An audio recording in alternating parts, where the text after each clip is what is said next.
I'm dreaming out loud. Nothing gonna stop breaking my heart. I'm searching the missing part of my heart. I don't wanna be another.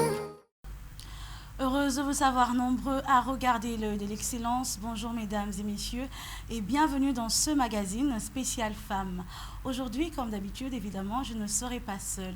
Je suis accompagnée d'une dame que j'apprécie beaucoup et que j'admire. Elle est donc coordonnatrice adjointe du département emploi et travail de la Ligue des jeunes du PPRD, non seulement femme politique, elle est aussi entrepreneur, CEO de Dolls Business, qui est une boulangerie et pâtisserie en ville de Kinshasa. Elle est aussi initiatrice et présidente de Strong Ladies, qui veut simplement dire femmes fortes, une organisation non gouvernementale d'appui à l'autonomisation de la femme et de la jeune fille. C'est bel et bien Madame Aligra Foch à qui je dis bonjour. Bonjour Madame Noëlla et merci de m'accueillir sur ce beau plateau. Le plaisir est le mien. Et merci de me présenter, je n'aurais pas fait mieux. Merci beaucoup d'être de notre aujourd'hui.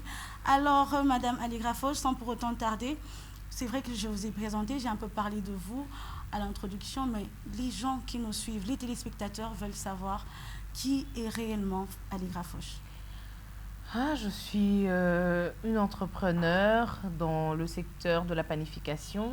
Je suis aussi entrepreneur politique, pas encore femme d'État ou femme politique, parce que là, je pense qu'il faut attendre de gagner une élection, d'avoir un mandat nominatif, par exemple, une ordonnance présidentielle, une décision.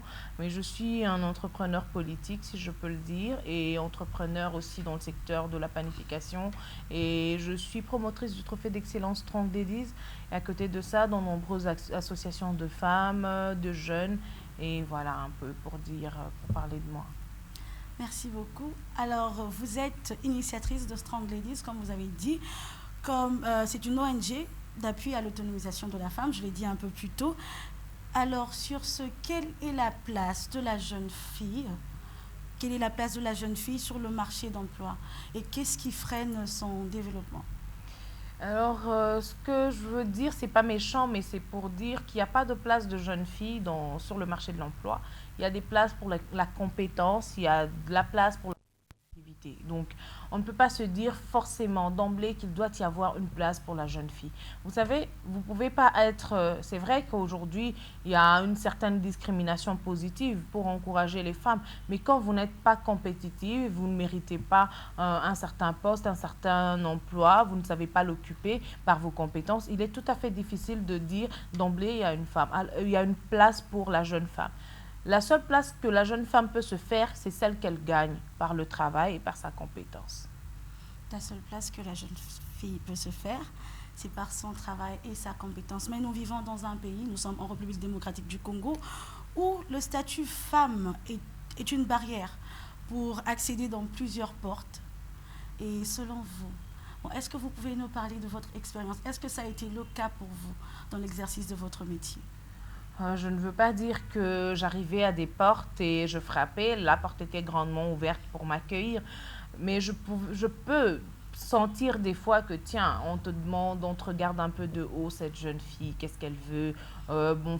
Pourquoi tu ne vas pas t'occuper de ce dont toutes les filles s'occupent? Comment je peux dire? Aller, bon...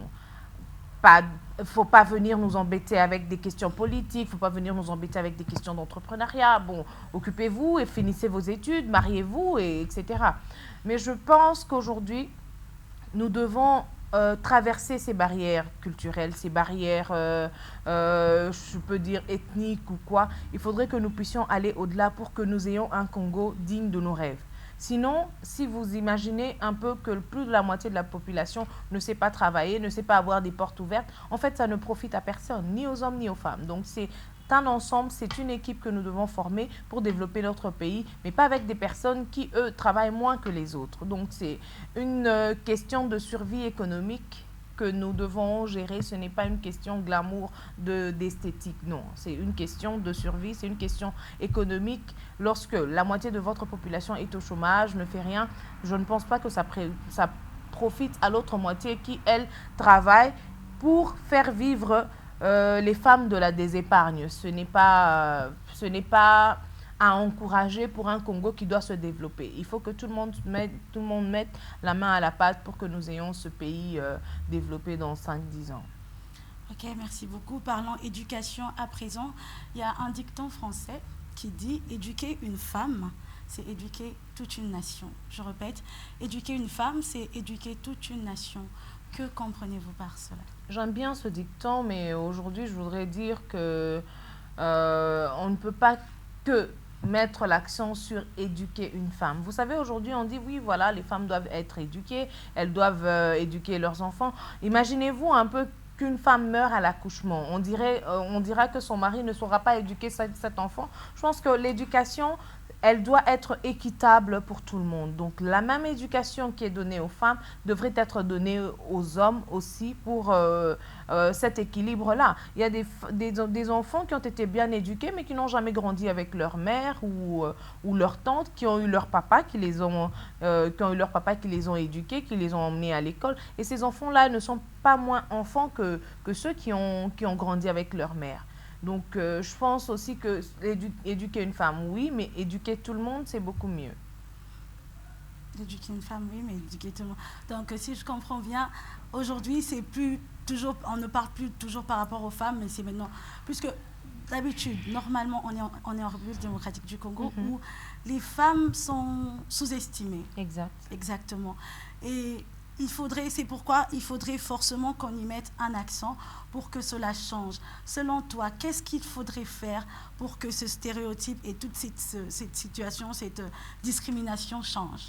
Ah, vous savez, vraiment, comme vous le dites, les femmes sont très sous-estimées. Il suffit qu'on nomme une femme quelque part dans un gouvernement, on va lui demander de montrer tout son CV, qu'est-ce qu'elle a fait, où est-ce qu'elle a été à l'université, est-ce qu'elle a triché, est-ce qu'un jour elle a été la mauvaise étudiante, la mauvaise élève, est-ce qu'elle a été le meilleur agent où elle a été travaillée.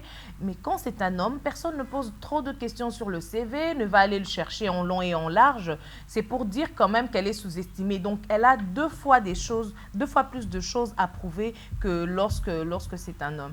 Alors, la base de ces stéréotypes se trouve dans nos familles et dans les écoles au bas âge. Donc, au bas de l'échelle déjà, à la maternelle, à l'école primaire, à la maison, il faudrait que ça change.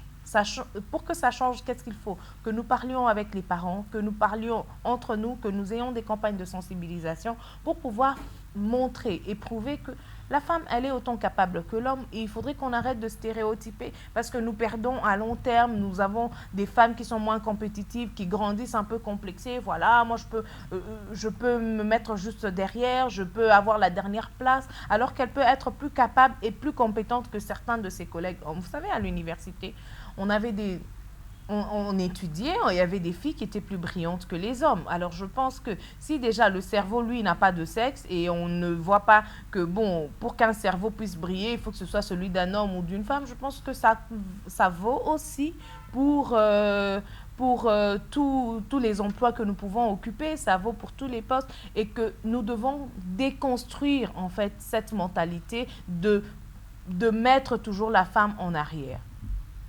Merci beaucoup, Allegra. Cette question revient à vous. C'est à propos de vous. Est-ce que Allegra Foch Ngalula, comme j'aime t'appeler, est une femme d'influence? Si oui, qu'est-ce qui vous le fait dire? Est-ce que Allegra Foch est une femme d'influence? Je peux dire Allegra Foch, c'est une femme qui commence et qui aimerait avoir de l'influence. Avoir de l'influence, ça dépend. Je ne voudrais pas être prétentieuse, mais je suis certaine que si j'ai pu changer une façon de voir d'une jeune fille ou de deux jeunes filles, je pense que je les ai influencées, je suis un modèle pour elles, je pense que c'est déjà quelque chose. Vous savez, le résultat, ce n'est pas d'avoir 1 million de personnes qui vous écoutent ou qui vous suivent sans changer leur vie. Pour moi, le résultat, c'est avoir une dizaine de personnes qui vous écoutent, qui vous suivent et qui font les choses que vous leur conseillez de faire et qui améliorent leur vie. Et pour moi, c'est déjà ça, l'influence. Donc, vous êtes une femme d'influence ou pas? Je vous laisse le choix de dire. Ok. Nous tendons petit à petit vers la fin de ce magazine. La dernière question, elle est plutôt personnelle. Aujourd'hui, les slogans des femmes indépendantes de nos jours, c'est le travail d'abord, le foyer plus tard. Il s'observe à Kinshasa une série de femmes indépendantes qui prétendent ne pas être intéressées par le mariage, la vie de foyer, la vie de couple. Allegra Foch est une femme indépendante, bien sûr, et c'est aussi une femme célibataire. Faites-vous partie de ce clan des femmes? Sinon, pourquoi Allegra Foch n'est-elle pas mariée? Alors, je pense déjà qu'on n'a pas...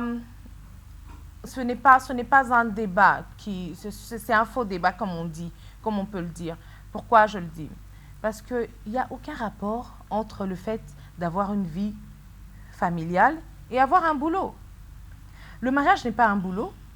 Le mariage, c'est une vie, c'est un choix, c'est un sacerdoce, c'est tout ce qu'on veut. Mais le travail est différent du mariage. Les femmes qui peuvent dire, par exemple, voilà, je n'ai pas besoin d'un homme, je suis indépendante. Ça veut dire que dans leur chef, elles imaginent qu'un homme, c'est une source de revenus ou bien c'est un travail ou je ne sais pas. Pour moi, c'est qu'il n'y a aucun rapport entre être marié et avoir un travail. Alors, le problème, il se pose où? Au XXIe siècle, les femmes sont en train d'exister d'une manière différente d'il y a 50 ou 100 ans. Et aujourd'hui, c'est aux hommes de pouvoir s'adapter à cette nouvelle façon des femmes d'exister. Par exemple, trouver un mari qui comprend que vous avez un travail, que vous pouvez être occupé jusqu'à 20 heures et que lui aussi peut regarder sur ses horaires s'il rentre à la maison entre 15 et 17 heures pour accompagner les enfants dans leurs devoirs scolaires, etc. Donc ça, c'est une façon d'accompagner les femmes à exister en mode 21e siècle. C'est justement là que se pose le problème. Il n'y a aucune incompatibilité avec une carrière très poussée. Il n'y a aucune incompatibilité entre une carrière très poussée d'une femme et un ménage. Aucune incompatibilité. Il faut juste trouver la personne qui va vous accompagner, qui va être supportive à ce que vous avez comme une initiative et c'est tout. Mais aujourd'hui, les femmes, quand elles ont un rang social un peu plus élevé que l'homme, ça devient tout un problème, au fait. Et la plupart des couples, ça ne marche pas, ça ne fonctionne pas normalement comme il se doit quand une femme a un rang plus élevé. Est-ce là la raison pour laquelle vous évitez de vous engager ou bien c'est... Je n'évite pas de m'engager, j'aime beaucoup le mariage. J'ai été éduquée dans une famille où les parents étaient mariés. J'ai été plus de 10 fois fille d'honneur à des mariages. Vous savez, quand vous êtes petite et que vous allez tout le temps dans des mariages, vous ne rêvez pas d'autre chose et j'aime beaucoup ça. Mais seulement, les hommes avant, ils ont existé, vous allez me pardonner, ils ont beaucoup existé par le fait de payer les factures. Ils ont été des hommes simplement parce qu'ils pouvaient payer les factures, parce que ce sont eux qui s'occupaient de la maison, de la femme, etc. Aujourd'hui, les choses changent et j'ai l'impression que ça touche un peu l'ego des hommes. Et ce n'est pas le but. Le but, en étant indépendante, en étant une femme qui travaille, ce n'est pas de faire la concurrence à l'homme. Il y a des problèmes qui arrivent dans ce pays. Vous savez, aujourd'hui, tout va bien. Demain, vous perdez votre emploi. Et si votre femme ne travaille pas, vos enfants, ils vont à la rue. Et aujourd'hui, vous perdez votre bras ou je ne sais pas ce qui peut arriver. Et votre femme, elle est cette aide-là qui peut se dire, bon, nos enfants, ils étudient où? À une école où on paye, je dis n'importe quoi, 3 millions de francs congolais.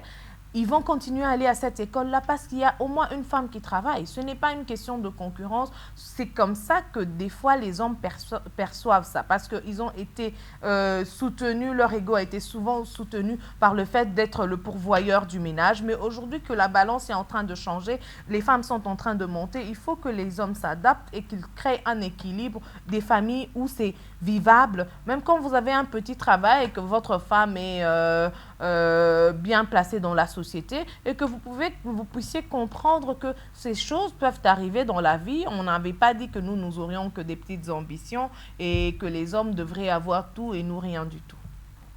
Ok, merci beaucoup Madame Allegra Foch. Nous arrivons déjà à la fin de ce magazine, mais avant de nous quitter, je voudrais que tu regardes cette caméra-là, droit devant toi, et que tu dises un mot à toutes ces femmes qui aspirent à devenir comme toi un jour. Et à toutes ces femmes aussi qui s'asseyent à la maison, qui sont libres, genre qui se sentent à l'aise à ne rien faire aussi. Donc, Alors, je forêt. vais commencer par les femmes qui se sentent à l'aise à ne rien faire. Vous savez, aujourd'hui, on peut apprendre énormément de choses en restant chez soi, sur son Facebook, sur un compte Twitter, sur LinkedIn et partout. On peut se former de la maison sur Internet. On peut se former par la télé, on ne passerait pas des journées juste à regarder des séries télévisées desquelles nous connaissons toujours la fin avant la fin. Je conseille aux femmes, je nous conseille de nous équiper. Parce que, en fait, quand l'opportunité rencontre la préparation, vous avez une réussite. Alors, le jour où vous avez une opportunité de trouver un travail et que vous n'êtes pas équipé, ça sera de votre propre faute parce que vous ne serez pas formé. La deuxième chose, c'est que ce que je veux dire, que le Congo a besoin des femmes. Le Congo a besoin de nous. Nous sommes 52% de la population du pays et nous ne pouvons pas observer impuissante que le pays soit en train de se construire sans nous. Oui, nous sommes là, nous aidons nos familles dans les ménages, mais nos cerveaux ne vont pas s'arrêter que dans nos ménages. Nous pouvons aller avec un peu plus loin, construire la nation, nous pouvons aller avec un peu plus loin dans les domaines financiers, dans la politique et dans toutes sortes de carrières desquelles notre pays a besoin pour se construire. Merci. Merci beaucoup, Madame Allegra Foch. J'étais très heureuse de te recevoir aujourd'hui. Merci. Pour la petite histoire, Allegra Foch, c'est une dame qui m'a vue grandir. Elle m'a vue toute petite et aujourd'hui, je suis très ravie et très honorée de la recevoir. Et je n'ai pas dit que j'étais fière de vous, Madame Noëlla, et voir toute cette évolution. Et c'est un peu ça que nous attendons des femmes. Merci beaucoup et j'espère vous recevoir très prochainement. Alors, merci à tous de nous avoir suivis, d'avoir suivi ce magazine. Je vous donne rendez-vous très prochainement sur ce pour une suite de programmes sur As Télévision. I'm dreaming.